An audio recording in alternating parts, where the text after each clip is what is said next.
மனதில் அம்புகளும் பாய்ந்திடுமோ?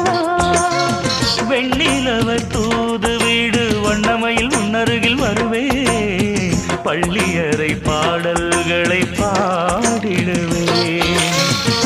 என்னை கொடுத்தேன் கொண்டு போ உந்தன் கையோடு, ஒட்டியிருப்பேன் ஆடை போல் உந்தன் மெய்யோடு. தன்னந்தனிச்சிருக்க உன்னை நினைச்சிருக்க பணிவிடும் இரவினில் உதடுகள் வெடிக்குது. சின்ன சின்ன செய்தி சொல்லி வந்ததொரு ஜாதி மல்லி, ஆனமல காத்தடிக்கும் தோப்போரம் ஆசமனம் பாடுதொரு தேவாரம். மேற்கால வெயில் சாய வாய்க்காலில் வெள்ளம் பாய, மயக்கம் ஒரு கிழக்கம் இந்த வயசுல மனசுல வந்து வந்து பிறக்கும்.